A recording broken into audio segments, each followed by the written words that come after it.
بسم اللہ الرحمن الرحیم۔ السلام علیکم۔ میں اس وقت اسلم کا خط پڑھ رہی تھی، وہ محبت نامہ جس میں اس نے اپنے دل کے تمام جذبات بے نقاب کر دیے تھے۔ ہر لفظ میری روح میں اتر رہا تھا، جیسے میرے دل کی خاموشی کو وہ اپنے لفظوں سے پر کر رہا ہو۔ اس کے الفاظ کی مٹھاس نے میرے دل میں ہلچل مچا دی تھی۔ میں جیسے کسی خواب میں کھو گئی تھی جہاں صرف میں تھی اور اسلم کے جذبات۔ میں نے خط کو بار بار پڑھا، ہر جملہ جیسے میرے دل پر نقش ہو رہا تھا، مگر جیسے ہی اماں کی آواز میرے کانوں میں پڑی، میرا دل زور زور سے دھڑکنے لگا۔ سدرا، باہر آؤ، کب سے تمہیں آوازیں دے رہی ہوں؟ تم اپنے کمرے میں ہی گھسی رہتی ہو، باہر تو نکلو۔ اماں کی سخت آواز نے میرے خیالات کی دنیا کو ایک جھٹکے میں توڑ دیا۔ میں گھبرا گئی، نہ جانے وہ مجھے کب سے بلا رہی تھی۔ کہیں ایسا تو نہیں کہ میری محویت کو دیکھ کر وہ کچھ بھانپ گئی ہوں۔ میں نے تیزی سے خط کو اپنے بکسے میں چھپایا، جیسے کوئی قیمتی راز ہو جسے دنیا کی نظروں سے محفوظ رکھنا ضروری تھا۔ پھر جلدی سے اپنے چہرے کے تاثرات نارمل کرنے کی کوشش کرنے لگی، مگر میرے دل کی دھڑکن بے قابو ہو رہی تھی۔ اماں تو مجھے دیکھتے ہی پہچان لیتی تھیں، کہیں میرے بدلتے جذبات ان کی نظروں میں نہ آ جائیں، کہیں وہ میرے چہرے پر پھیلنے والے رنگوں سے یہ نہ سمجھ جائیں کہ میں کسی اجنبی کے خیالوں میں کھو رہی ہوں۔ یہ کہ میرے دل کے دروازے پر محبت کی دستک ہو چکی ہے۔ کچھ لمحے گہری سانسیں لے کر خود کو سنبھالا اور پھر دروازہ کھول کر باہر آ گئی۔ اماں ہاتھ میں ایک پوٹلی لیے کھڑی تھی، ان کی آنکھوں میں وہی دن بھر کی تھکن، وہی فکر مندی اور وہی روایتی ماؤں جیسی نرمی تھی جو سخت لہجے کے پیچھے ہمیشہ چھپی رہتی ہے۔ مجھے دیکھتے ہی وہ بولی، یہ قرآن پاک کے غلاف لے جاؤ، مولوی صاحب کی بیوی کے لیے میں نے بنائے ہیں، وہاں مدرسے میں بچے پڑھنے آتے ہیں تو وہ یہ غلاف ان بچوں کو دیں گی۔ میں نے اماں کی بات سن کر بے دلی سے پوٹلی تھام لی۔ دل چاہا کہ صاف منع کر دوں، مگر پھر اماں کے چہرے پر چھائی ذمہ داری نے مجھے خاموش کر دیا۔ وہ بولتی گئیں، آج میں نے نیاز کے لیے حلوہ بھی بنایا ہے، وہ بھی لے جانا۔ یہ سن کر میرا منہ بن گیا۔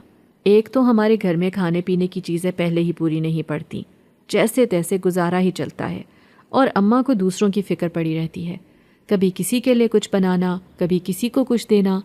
مجھے غصہ آنے لگا، لیکن میں جانتی تھی کہ اماں کو قائل کرنا ناممکن ہے۔ وہ کہتی تھیں، جو دوسروں کو کھلاتا ہے اللہ اسے اور زیادہ دیتا ہے، مگر میں یہ بھی جانتی تھی کہ ہمارے گھر میں کھانے کے لالے پڑے ہیں۔ اماں کو پتہ بھی ہے کہ کبھی کبھی تو رات کو ہمیں بغیر کھائے ہی سونا پڑتا ہے، پھر بھی وہ اپنی عادت سے باز نہیں آتی۔ میں نے جل کر کہا، اماں، خود کھانے کو کچھ نہیں ہوتا اور آپ دوسروں کے لیے پکاتی رہتی ہیں۔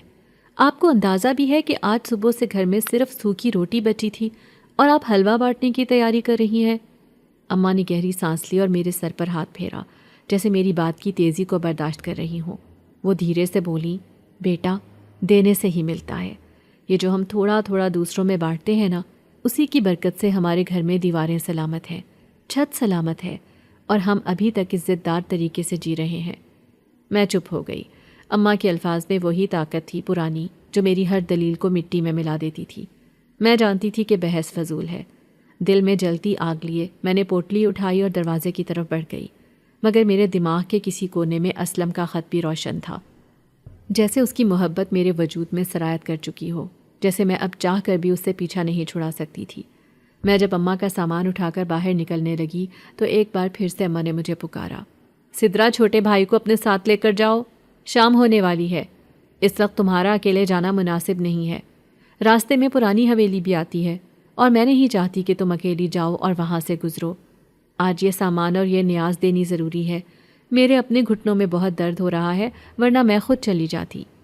میں نے سوچا کہ ہو سکتا ہے کہ راستے میں مجھے اسلم مل جائے تو اس سے دل کی بات بھی کر لوں گی۔ اگر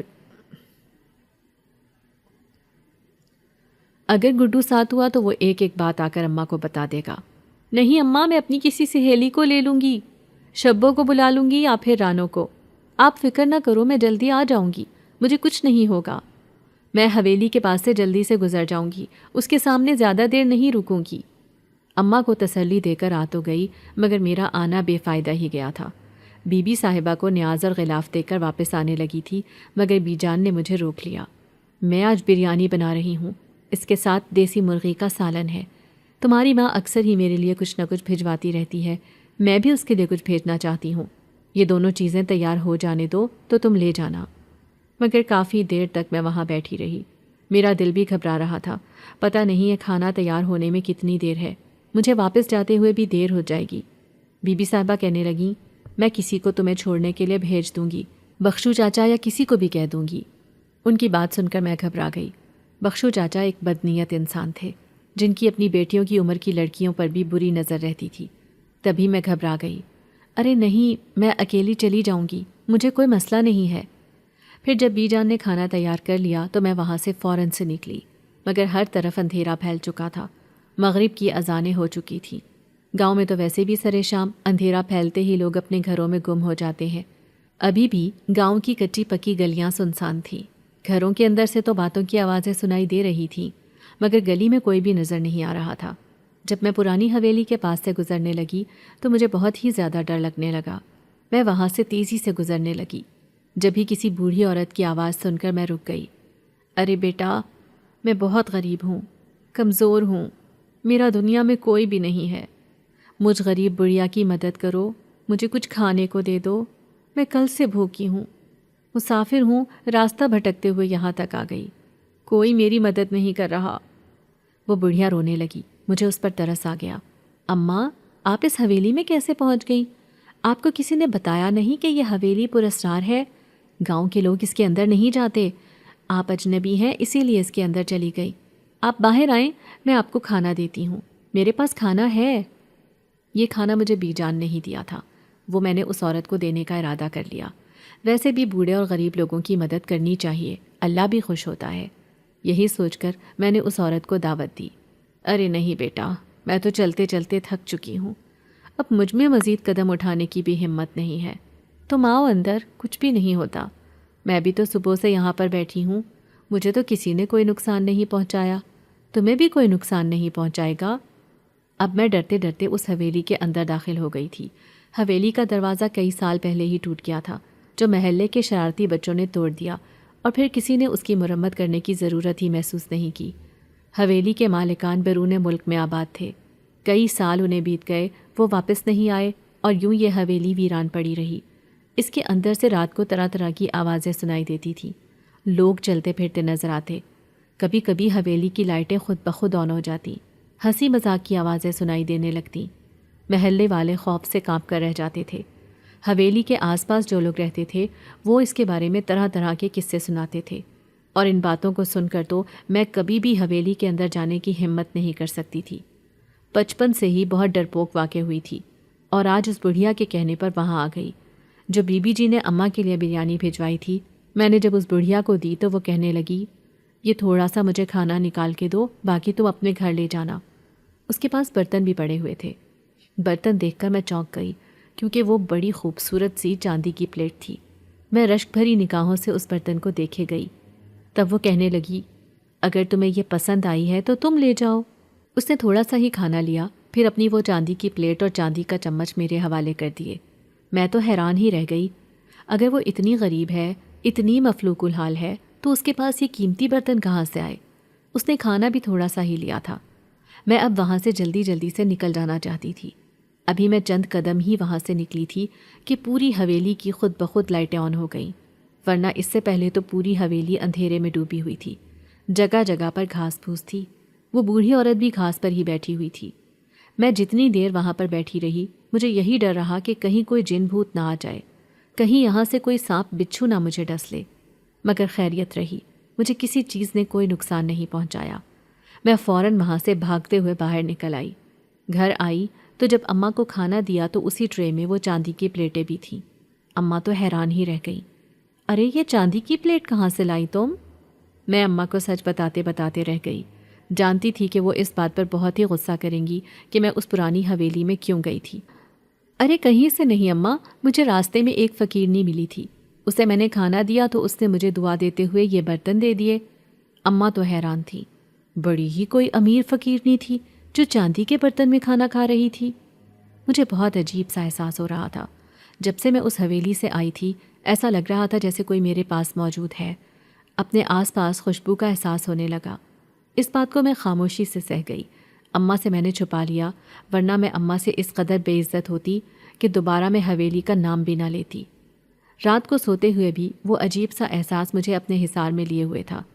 پوری رات میں بستر پر کروٹیں بدلتی رہی۔ عجیب سی بے چینی مجھے اپنے پورے وجود میں اترتی ہوئی محسوس ہو رہی تھی۔ اماں نے بھی میری بے چینی کو محسوس کر لیا تھا۔ آج مجھے ڈر لگ رہا تھا، اس لیے آج میں اماں کے ساتھ اماں کے کمرے میں ہی رکی۔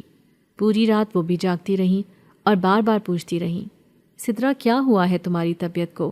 ٹھیک تو ہے؟ آج کیوں جاگ رہی ہو تم؟ اور میں نے انہیں سر درد کا بہانہ بنا کر ٹال دیا تھا۔ میں اس بات پر بھی مایوس تھی کہ اسلم کو دیکھ نہیں پائی۔ اتنے دن سے میں اس سے مل ہی نہیں سکی تھی۔ اگلے دن اماں محلے میں ایک فوتگی پر گئی ہوئی تھی۔ گڈو اپنے اسکول میں تھا۔ دروازے پر زور زور سے دستک ہونے لگی۔ میں نے سوچا کہ اماں اتنی جلدی کیسے آ گئیں؟ وہ تو جب بھی محلے میں کہیں جاتی تو ان کی تو باتیں ہی ختم نہیں ہوتی تھی۔ کتنے ہی گھنٹے بیت جاتے تھے۔ آج تو ویسے ہی وہ فوتگی پر گئی ہوئی تھی۔ مجھے کہہ کر گئی تھی کہ میں شام تک ہی آؤں گی، اور اب اتنا جلدی آ گئیں۔ میں حیران سی ہو کر جب دروازہ کھولنے گئی تو ایک نوجوان لڑکے کو اپنے سامنے دیکھ کر میں بری طرح گھبرا گئی۔ کون ہیں آپ؟ کس سے کام ہے؟ میں اس گاؤں میں نیا آیا ہوں۔ ہم لوگوں نے یہ نیاز چلوائی تھی تو نیاز دینے کے لیے ہی میں یہاں پر آیا ہوں۔ اس نے میرے ہاتھ کی طرف ایک کھانے کی ٹرے بڑھاتے ہوئے کہا۔ ٹرے سے بہت مزے کی خوشبو آ رہی تھی۔ وہ مجھ سے کہنے لگا، یہ برتن آپ اپنے پاس ہی رکھ لیں، میں واپسی پر آ کر لے لوں گا، مجھے ابھی ایک جگہ پر کام سے جانا ہے۔ میں نے کچن میں آ کر جب ٹرے کے اوپر سے کپڑا ہٹایا تو اس میں بہت مزے کا کھانا موجود تھا۔ وہ کھانا بالکل ویسی ہی چاندی کی پلیٹوں میں تھا جیسی اس دن مجھے اس بڑھیا نے دی تھی۔ میں نے جلدی سے ان برتنوں کو خالی کر کے رکھ دیا اور پھر دوبارہ اس کے آنے کا انتظار کرنے لگی، مگر دوپہر سے شام ہو گئی۔ اماں گھر آئیں تو سیدھا کچن میں چلی گئیں، یہ دیکھنے کے لیے کہ میں نے کیا بنایا ہے۔ وہ کھانا وہیں پڑا ہوا تھا جو وہ لڑکا دے کر گیا تھا۔ اماں بھی حیران رہ گئیں۔ ارے آج پھر چاندی کے برتنوں میں کھانا، یہ کہاں سے آیا؟ میں نے اماں کو اس لڑکے کے بارے میں بتایا۔ میں تو کسی کے بارے میں نہیں جانتی جو آج کل میں محلے میں رہنے کے لیے آیا ہو۔ یہاں پر تو سب اپنے اور پرانے لوگ ہیں، پتہ نہیں یہ کون تھا اور یہ برتن واپس کیوں نہیں لے کر گیا؟ برتن تو بہت قیمتی ہیں۔ کافی سارے دن بیت گئے، دوبارہ وہ لڑکا گھر پر نہیں آیا تھا۔ اماں مجھے ڈانٹتی کہ تمہیں اسی وقت اسے یہ برتن واپس کرنے چاہیے تھے، اتنے قیمتی برتن تم نے لیے ہی کیوں؟ ہو سکتا ہے کہ وہ برتن لینا بھول گیا ہو یا گھر کا راستہ بھول گیا ہو۔ یوں کسی کی امانت میں خیانت کرنا اچھا نہیں ہوتا۔ ان برتنوں کو سنبھال کر رکھ دو تم، جب وہ آئے گا تو اسے دے دیں گے۔ میں نے بھی وہ برتن سنبھال کر رکھ دیے تھے۔ آج بھی اماں گھر پر نہیں تھی۔ میری دوست آئی، اس نے مجھے خط دیا۔ یہ اسلم نے تمہارے لیے دیا ہے، کہہ رہا تھا کہ لازمی سدرا کو دے دینا، بہت ضروری بات کرنی ہے۔ خط کھولا تو اسلم نے مجھ سے اپنی محبت کا بہت بے تابی سے اظہار کیا تھا۔ ساتھ میں لکھا تھا کہ میں آج رات کو تم سے ملنے کے لیے تمہارے گھر پر آؤں گا، تمہاری چھت پر بیٹھ کر ڈھیر ساری باتیں کریں گے۔ کتنے وقت سے تم سے ملا ہی نہیں ہوں، تمہیں دیکھا ہی نہیں ہے۔ اسلم کی بے تابی کے بارے میں پڑھ کر مجھے شرم سی محسوس ہونے لگی۔ تبھی شبو مجھے ٹہوکا دیتے ہوئے کہنے لگی، کیا کرنا ہے پھر؟ بلانا ہے اسے رات کو؟ میں تمہارا پیغام دے دوں کیا بتاؤں؟ کتنے بجے آئے وہ؟ شبو کی بات پر میں شرما گئی۔ اس سے کہہ دو کہ وہ رات کو 10 بجے کے بعد آ جائے، تب تک اماں اور گڈو دونوں سو جاتے ہیں، میں اس کا انتظار کروں گی۔ شبو کے جانے کے بعد میں اسلم کے خیالوں میں کھو گئی تھی۔ اسلم میری سہیلی شبو کا کزن تھا۔ وہ شہر میں رہتا تھا اور کچھ دن پہلے ہی وہ گاؤں میں رہنے کے لیے آیا تھا۔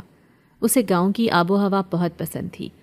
اس دن میں شبو کے گھر گئی تو تب میں نے اس شہری بابو کو دیکھا تھا۔ اسے اچانک سے اپنے سامنے دیکھ کر میں گھبرا گئی۔ وہاں سے واپس آ گئی تو بعد میں شبو نے مجھے بتایا کہ اسلم تمہارے بارے میں پوچھ رہا تھا، وہ تمہیں پسند کرنے لگا ہے۔ یہ سن کر مجھے شرم کا احساس ہو رہا تھا۔ آج تک کسی نے مجھ سے ایسی باتیں نہیں کی تھیں۔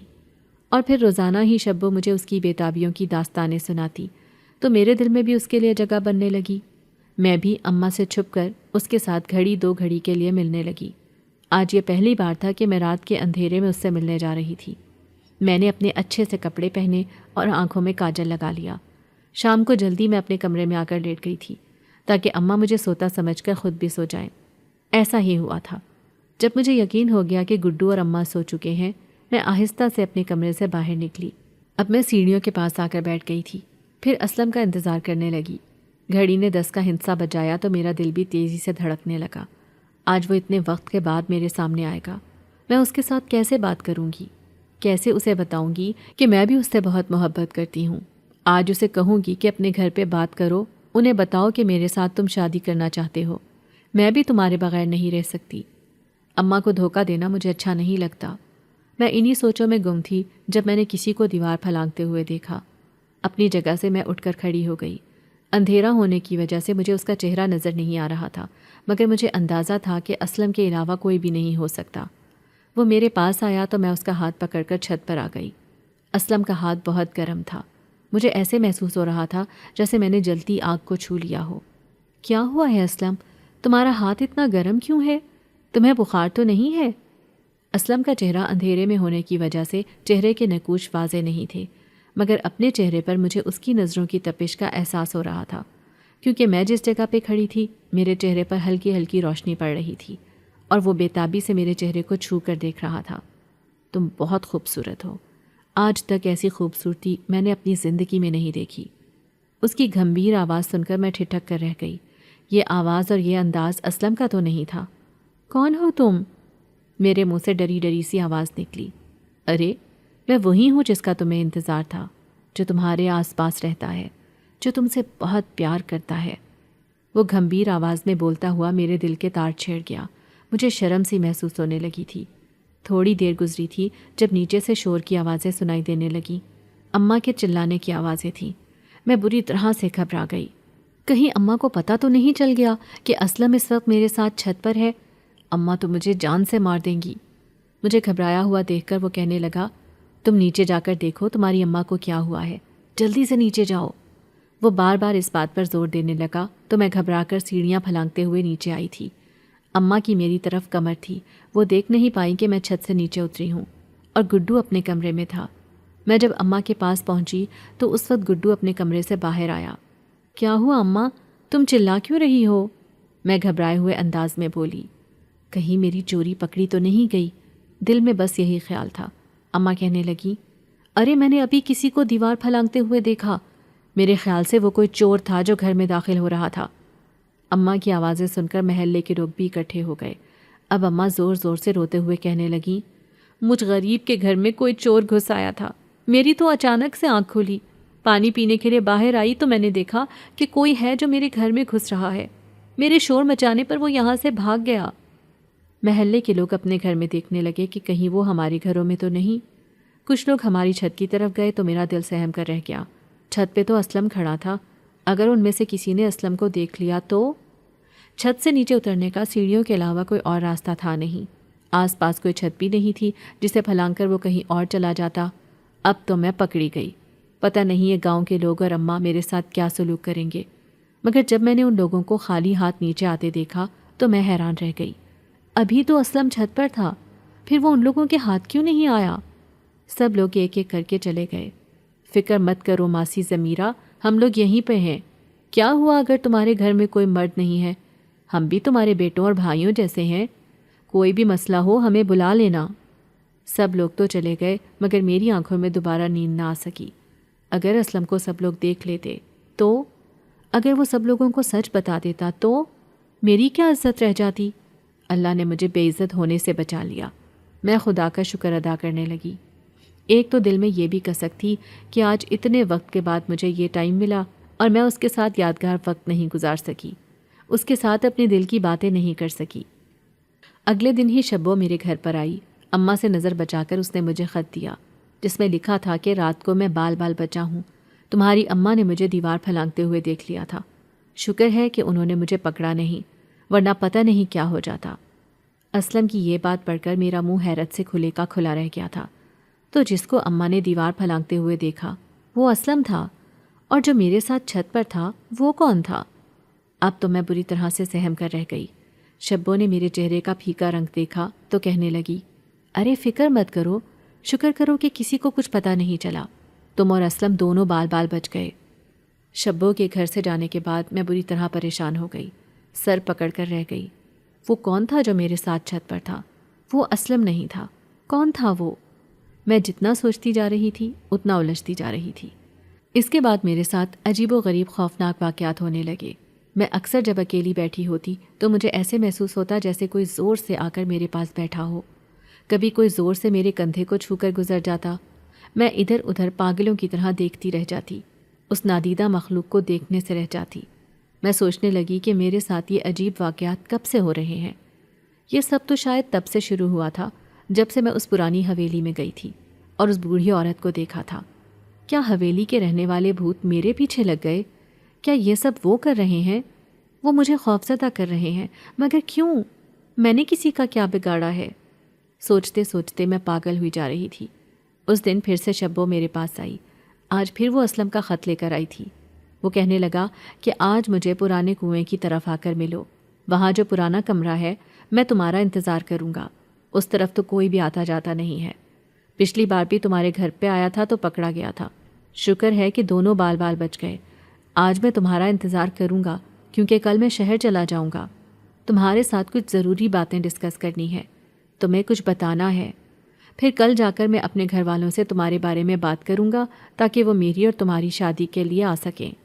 خط پڑھ کر میں سوچ میں گم ہو گئی۔ شبو، میں چلی تو جاؤں اس سے ملنے کے لیے، لیکن اگر اماں کی یا گڈو کی آنکھ کھل گئی، اگر انہیں پتہ چل گیا کہ میں گھر پہ نہیں ہوں تو کیا ہوگا؟ اماں کا اعتبار ٹوٹ جائے گا، وہ تو مجھ سے بہت نفرت کرے گی۔ اماں تو کہتی ہے کہ وہ مجھ پہ بہت اعتبار کرتی ہے اور میں یتیم لڑکی ہوں، مجھے اپنے آپ کو سنبھال کر رکھنا چاہیے، اپنی عزت کی خود ہی حفاظت کرنی چاہیے۔ تم زیادہ مت سوچو، سب ٹھیک ہو جائے گا، اسلم تمہیں ہمیشہ کے لیے اپنے ساتھ بیاہ کر لے جائے گا، بس تم جا کر سن لو وہ کیا کہنا چاہتا ہے۔ آج میں بہت عجیب محسوس کر رہی تھی، میرا دل بری طرح سے دھڑک رہا تھا، گھر سے باہر نکلنے کو دل نہیں چاہ رہا تھا، ایسے لگ رہا تھا جیسے رات کو گھر سے باہر قدم نکالا تو پتہ نہیں کیا ہو جائے گا۔ اماں کا بھی احساس تھا کہ اگر انہیں میرے بارے میں کچھ بھی الٹا سیدھا پتہ چلا تو وہ تو اپنی جان دے دیں گی، مگر اپنے دل کا کیا کرتی جو اسلم کے نام پر ہی دھڑکے جا رہا تھا۔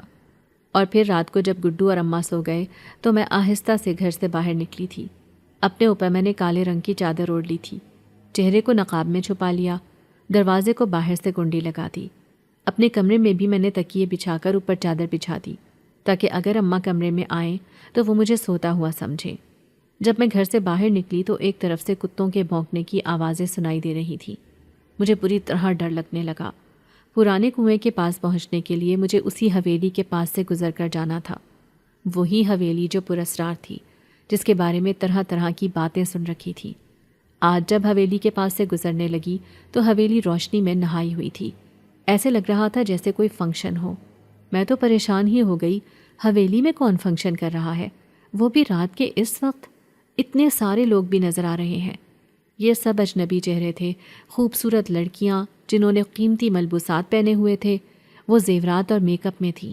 انہیں دیکھ دیکھ کر میں رشک کرنے لگی، کاش میرے پاس بھی یہ سب کچھ ہوتا، اتنے قیمتی لباس اور زیورات۔ میں انہیں دیکھ ہی رہی تھی جب مجھے ایک لڑکا اپنی طرف آتا دکھائی دیا۔ اس کی شکل مجھے کچھ جانی پہچانی سی محسوس ہوئی۔ اب جب غور کیا تو یہ تو وہی تھا جو اس دن ہمارے گھر میں نیاز دے کر گیا تھا اور پھر دوبارہ برتن لینے کے لیے نہیں آیا تھا۔ اب اس نے مجھے مسکرا کر دیکھا، کہنے لگا، اگر آپ فنکشن میں آنا چاہتی ہیں تو آ جائیں، آپ کو کوئی بھی نہیں روکے گا۔ مجھے اسلم کا بھی خیال تھا کہ وہ میرا انتظار کر رہا ہوگا۔ ساتھ اماں اور گڈو کی طرف بھی دھیان چلا گیا کہ اگر ان کی آنکھ کھل گئی، انہوں نے مجھے گھر پر غیر موجود پایا تو پتہ نہیں کیا ہوگا۔ مجھے جلد سے جلد اسلم کے پاس پہنچنا تھا، اس کی بات سننی تھی، پھر واپسی گھر کا سفر طے کرنا تھا۔ مجھے یہ بھی ڈر تھا کہ کہیں گاؤں کا کوئی فرد مجھے دیکھ نہ لے۔ دل میں کہیں یہ خیال بھی کنڈلی مار کر بیٹھ گیا کہ آخر اس حویلی میں ہو کیا رہا ہے، یہ کون لوگ ہیں اور یہ سب کیا کر رہے ہیں، اور یہ لڑکا یہ اپنی محفل چھوڑ کر میرے پاس کیوں آ کر کھڑا ہو گیا تھا۔ پتہ نہیں کیوں مجھے کسی گڑبڑ کا احساس ہو رہا تھا، حالانکہ یہ دیکھنے میں تو سب نارمل تھا، سب لوگ ہی ہنسی مذاق کر رہے تھے۔ یہ حویلی جو پراسرار مشہور ہے، یہاں پر کوئی آتا جاتا نہیں ہے، ہر طرف گھاس پھوس اگی ہوئی ہے، تو پھر اس حویلی میں فنکشن کرنے کا کیا مقصد؟ میں نے سوچا کہ ہو سکتا ہے حویلی کے مالکان واپس آ گئے ہوں۔ کافی دنوں سے میں اپنے گھر سے باہر نہیں نکلی تھی، اپنے ہی خیالوں میں گم رہا کرتی تھی۔ اماں مخاطب کرتی بھی تو میں ان کی بات سن کر چونک جاتی، شاید اسی لیے میں نہیں جانتی تھی کہ یہاں پر کیا ہو رہا تھا۔ میں کندھے اچکا کر اس طرف چل پڑی جہاں پر اسلم میرا انتظار کر رہا تھا۔ اس لڑکے نے مجھے آواز دے کر پھر سے روکا، بات سنو، آگے جانا مناسب نہیں ہے، تم رک جاؤ، اپنے گھر واپس پلٹ جاؤ۔ کچھ راستے انسان کو منزل پر نہیں بلکہ تباہی کے دہانے پر لے کر جاتے ہیں۔ اس کی بات سن کر میں بری طرح سے چونک گئی، کیا کہنا چاہ رہا تھا یہ لڑکا؟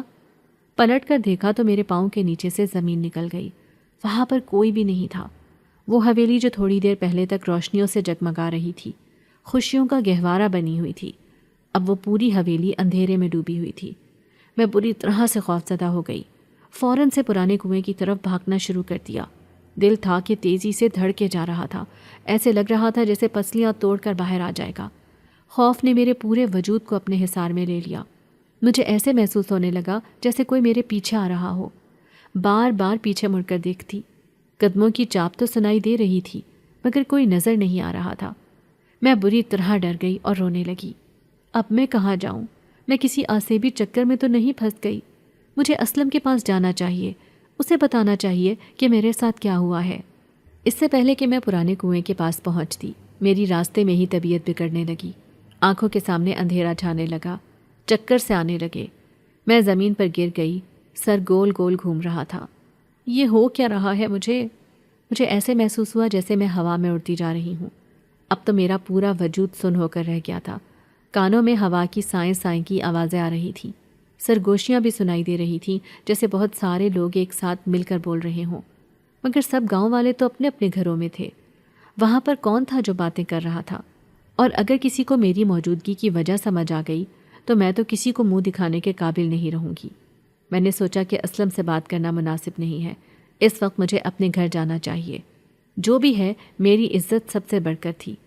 میں اپنی جگہ سے اٹھی اور اب جب میں نے آنکھیں کھول کر دیکھا تو میرے منہ سے چیخ نکل گئی، اور پھر میرے منہ سے چیخیں نکلتی گئیں۔ میں بری طرح چلانے لگی اور رونے لگی۔ آوازیں سن کر اماں میرے پاس آ گئیں۔ کیا ہوا ہے سدرا؟ کیوں تم چلائے جا رہی ہو؟ میرے خوفزدہ ہونے کی وجہ یہ تھی کہ میں تو ابھی گاؤں کی گلیوں میں تھی۔ میں تو پلک جھپکتے میں ہی اپنے گھر کیسے آ گئی؟ اماں اور گڈو حیران پریشان تھے۔ کیا ہو گیا سدرا؟ کیا خواب میں ڈر گئی ہو؟ اب میں اماں کو کیا بتاتی میرے ساتھ کیا ہوا ہے؟ اماں کو سچ بھی نہیں بتا سکتی تھی، ورنہ وہ مجھ سے پوچھتیں کہ تم گھر سے باہر کیوں گئی؟ آدھی رات کو کیا کرنے گئی تھی؟ میں نے اماں کو یہ کہہ کر ٹال دیا کہ میں نے خواب دیکھا ہے۔ اب یہ تو ممکن ہی نہیں تھا کہ میں اس کمرے میں رات گزارتی، وہ بھی اکیلے۔ میں روتے روتے اماں کے ساتھ ان کے کمرے میں آ گئی۔ آنکھوں کے سامنے بار بار اس لڑکے کا چہرہ آ رہا تھا، اس کی باتیں ذہن میں گھوم رہی تھیں۔ وہ کیا کوئی دوسری مخلوق سے تعلق رکھتا تھا؟ کیا وہ جن تھا؟ کیا وہ مجھے نقصان پہنچانا چاہتا ہے؟ کون ہے وہ؟ کیا چاہتا ہے مجھ سے؟ میں نے سوچا کہ اس نے جو اس دن مجھے برتن دیے تھے وہ یہاں سے اٹھا کر باہر پھینک دینے چاہیے۔ اگلے دن اماں سے نظر بچا کر میں نے ان برتنوں کو گھر سے کچھ فاصلے پر پھینک دیا اور پھر گھر آ کر سکون کا سانس لیا۔ اب ایسا محسوس ہو رہا تھا جیسے بہت بڑی مشکل میں نے اپنے آپ سے دور کر دی ہو اور میں کسی پریشانی میں مبتلا ہونے سے بچ گئی ہوں۔ جو بھی تھا سب کچھ انہی پراسرار برتنوں کی وجہ سے ہی ہو رہا تھا۔ تھوڑی ہی دیر گزری تھی جب اماں میرے لیے کھیر بنا کر لے آئیں۔ کھیر تمہیں پسند ہے؟ کافی دن سے تم نے کچھ اچھے سے نہیں کھایا، تمہارے لیے بنا کر لائی ہوں۔ اب جب میں نے کھیر کی طرف نظر ڈالی تو میری آنکھیں پھٹی کی پھٹی رہ گئیں۔ یہ برتن تو میں ابھی پھینک کر آئی تھی، پھر یہاں کیسے؟ ایک خیال کے تحت میں نے کچن میں دیکھا تو سارے برتن جوں کے توں پڑے ہوئے تھے۔ اب تو میں سر پکڑ کر رہ گئی۔ یہ کس آسیبی چکر میں پھنس گئی تھی میں؟ کون ہے وہ؟ کیا کرنا چاہتا ہے میرے ساتھ؟ وہ یہ سب کیوں کر رہا ہے؟ مجھے خوفزدہ کر کے اسے کیا ملے گا؟ میرا ذہن طرح طرح کے سوالوں میں الجھا ہوا تھا، مگر کوئی نہیں تھا جو مجھے میری بات کا جواب دیتا۔ اب تو میں بے بسی سے رونے لگی تھی۔ اماں میری حالت دیکھ دیکھ کر پریشان ہوتی رہتی۔ سدرا، سمجھ نہیں آتی تمہیں کیا ہو گیا ہے؟ کیوں تم اتنی پریشان ہو؟ کل میرے ساتھ چلو، میں بی بی جان سے تمہیں دم ڈلواؤں گی۔ اماں کے ساتھ میں بی بی جان کے گھر آئی۔ راستے میں نے اسی لڑکے کو دیکھا جو مجھے مسکراتے ہوئے دیکھ رہا تھا۔ میں خوف سے کانپ کر رہ گئی۔ اگر اماں نے اسے دیکھا تو؟ مجھے دیکھ کر اس کی کھیلتی ہوئی مسکراہٹ پر نظر پڑی تو اماں تو اس کے ساتھ ساتھ مجھے بھی مارے گی۔ میں اس سے نظریں چراتے ہوئے بی جان کے گھر چلی گئی۔ بی جان نے مجھے دم کیا اور گلے میں پہننے کے لیے تعویذ دیا۔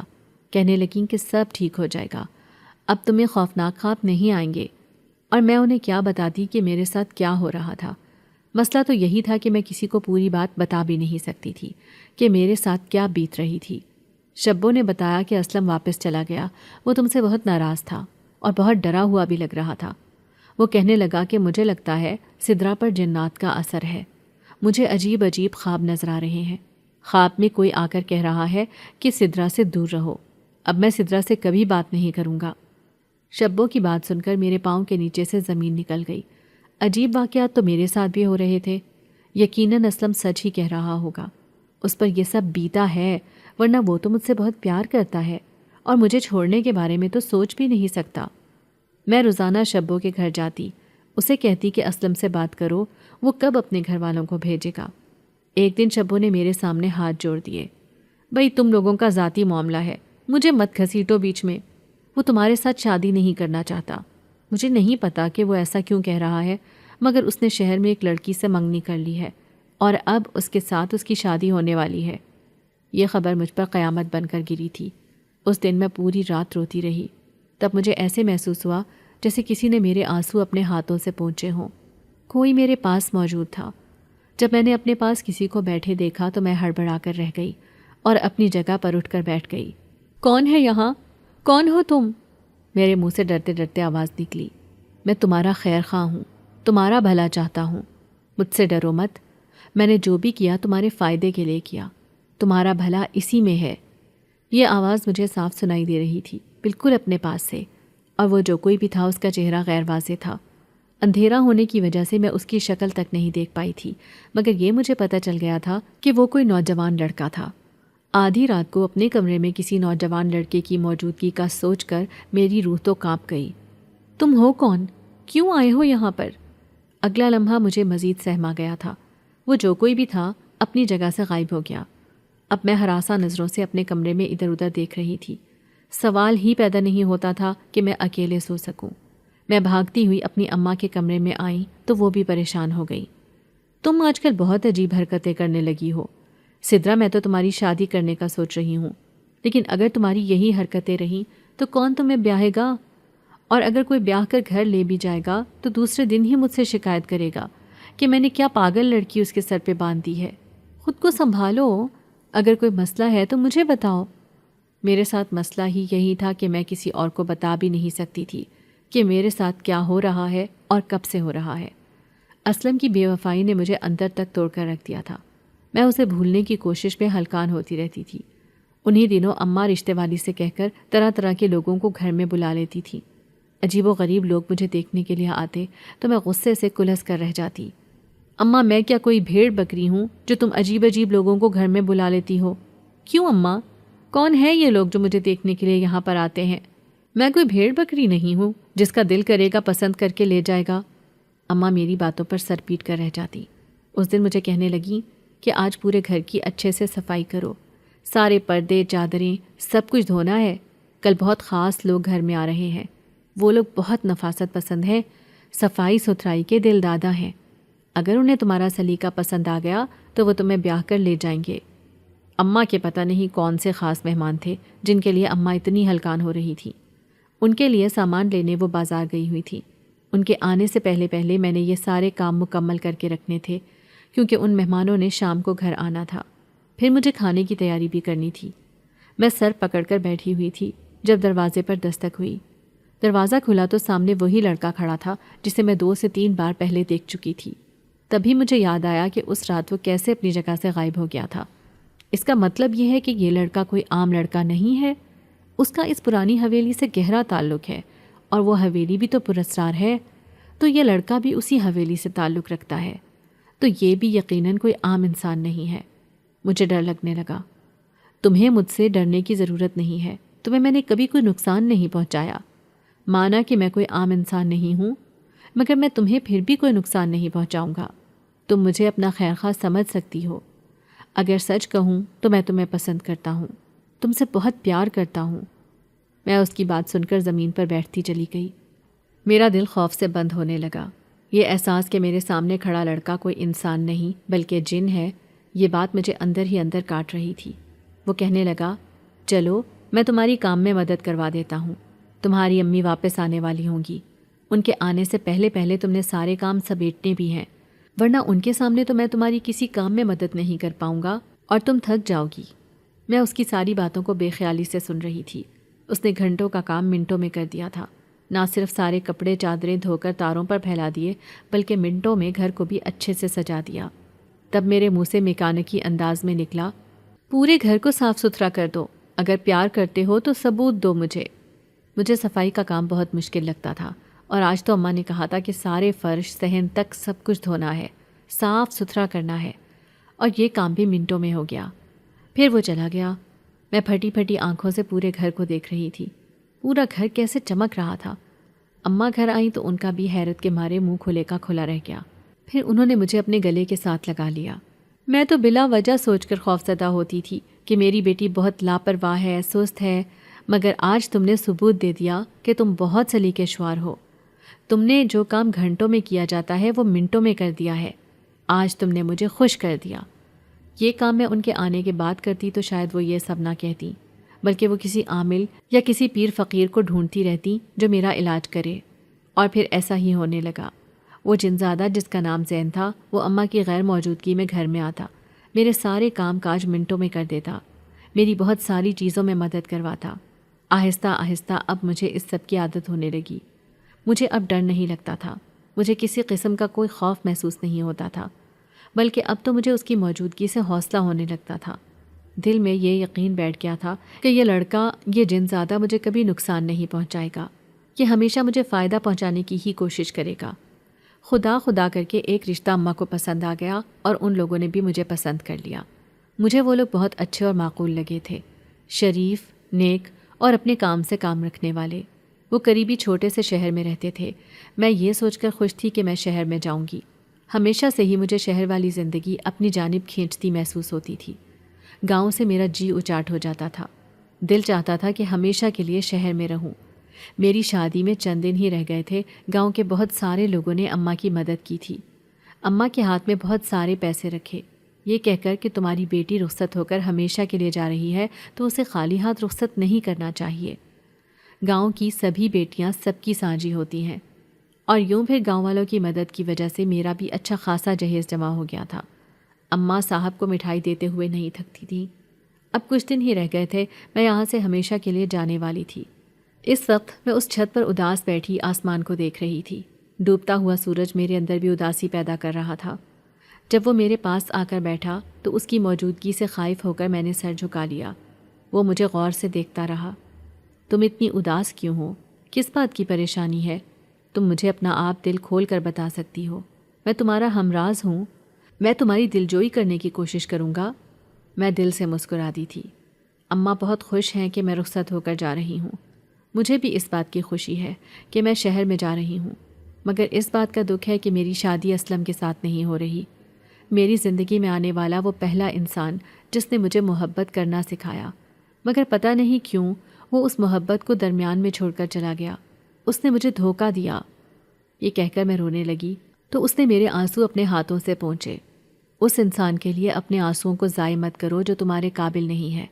وہ انسان تم سے کبھی محبت کرتا ہی نہیں تھا، بلکہ وہ تو تمہیں استعمال کرنا چاہتا تھا، تمہیں دھوکہ دے رہا تھا۔ وہ تمہیں اکیلے میں چھپ کر ملنے کے لیے وہ اسی لیے بلاتا تھا تاکہ اکیلے پن سے فائدہ اٹھا سکے، ورنہ اگر اسے تم سے محبت ہوتی تو وہ تمہیں اکیلے ملنے پر نہ اکساتا، بلکہ تمہارے ساتھ شادی کرنے کی کوشش کرتا۔ اس دن میں نے ہی تمہیں اس کے پاس جانے سے روکا تھا۔ میں جانتا تھا کہ اس کے ارادے ٹھیک نہیں ہیں، مگر تم پھر بھی چلی گئی، اور مجھے تو تم پر غصہ آ گیا تھا۔ تمہیں ڈرانے کے لیے میں نے یہ سب کیا۔ میرا مقصد ایسا نہیں تھا، اور پھر تمہیں اس کے بارے میں سمجھ ہی نہیں آئی۔ اس کی بے وفائی کو جان کر بھی تم اسی کے لیے روتی رہتی۔ یہی وجہ تھی کہ میں تمہیں سبق سکھانے کے لیے خوفزدہ کرتا رہا۔ میں کہتا کہ تمہیں سمجھ آئے کہ جو تم کر رہی ہو وہ غلط ہے۔ اب تمہارا رجحان اپنے رب کی طرف ہو، اپنے اصل کی طرف ہو، اس دلدل میں اترنے سے تم بچ جاؤ۔ میں بے یقینی سے اس جنزادے کی طرف دیکھتی رہی۔ وہ واقعی بہت مخلص تھا، میرے ساتھ بہت پیار کرتا تھا، تبھی تو اس نے مجھے آگ میں کودنے سے بچا لیا، ورنہ میں تو اسلم کی محبت میں اتنی پاگل تھی کہ اس کے لیے کچھ بھی کر سکتی۔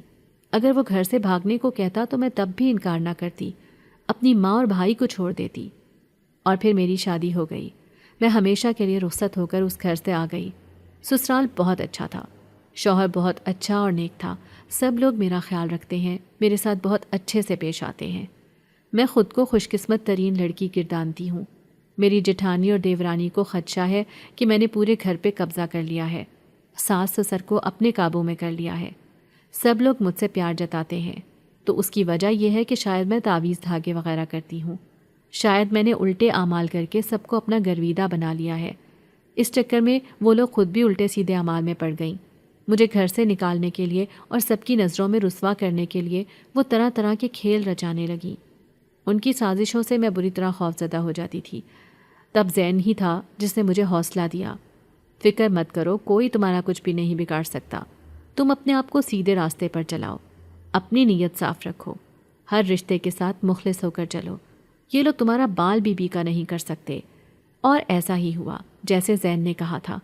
وہ میرے ساتھ برا سلوک کرتیں، غلط اعمال سے مجھے بے عزت کرنے کی کوشش کرتیں، مگر اس سب میں ان کا اپنا ہی نقصان ہو رہا تھا۔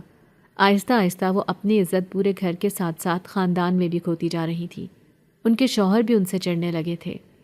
ذرا ذرا سی بات پر انہیں سب کے سامنے غصے سے پیش آتے، تب وہ مجھ پر پہلے سے بھی زیادہ غصہ ہوتی اور وہ مجھے غصے سے گھورتیں۔ انہیں لگتا ہے کہ یہ سب میں کر رہی ہوں۔ شاید میں کسی طاقتور عامل کو جانتی ہوں اور اس کا کام اتنا تگڑا ہے کہ وہ میرا کچھ بھی نہیں بگاڑ پا رہی۔ ان کی ایسی باتوں پر میں ہنس کر رہ جاتی تھی۔ میرا یقین صرف اپنے رب کی ذات پر تھا۔ میں ان تعویذ دھاگوں کے چکروں میں نہیں پڑتی تھی۔ میں خوش تھی کہ خدا نے مجھے سیدھے راستے پر چلائے رکھا، مجھے برائی اور گناہ سے دور رکھا۔ اور پھر یکے بعد دیگرے میں 2 بچوں کی ماں بنی تو میرے قدم بھی سسرال میں مضبوط ہوتے گئے۔ اب میری دیورانی جٹھانی ابھی تک اولاد کی نعمت سے محروم تھی۔ وہ مجھ سے بری طرح سے حسد کرنے لگیں۔ اب تو انہوں نے میرے گھر میں آنا اور مجھ سے بات کرنا بھی چھوڑ دیا تھا۔ اور اس سب میں میرا تو کوئی نقصان نہیں تھا، بلکہ میرے گھر کا سکون تو پہلے سے زیادہ بحال ہو گیا تھا۔ میرا شوہر میرا بہت زیادہ خیال رکھتا ہے، گھر آتا ہے تو بچوں کے ساتھ مگن ہو جاتا ہے۔ وہ جب مجھے مسکراتے ہوئے کہتے ہیں کہ تم میری جنت ہو، تم نے میری زندگی مکمل کر دی، تو تب مجھے احساس ہوتا ہے کہ میں اپنے شوہر کے لیے ٹھنڈک بن کر ان کی زندگی میں شامل ہوئی ہوں۔ میں خوش قسمت ترین عورت ہوں، اور یہ خیال میرے ہونٹوں پر مسکراہٹ دوڑا دیتا ہے۔ اگر آپ کو آج کی ہماری کہانی پسند آئی ہے تو اسے لائک کیجیے اور اپنے پیاروں کے ساتھ شیئر کیجیے، اور ہاں، اگر آپ نے ابھی تک ہمارا چینل سبسکرائب نہیں کیا تو ضرور کیجیے۔ ملتے ہیں کل ایک نئی اور دلچسپ کہانی کے ساتھ، تب تک کے لیے اللہ حافظ۔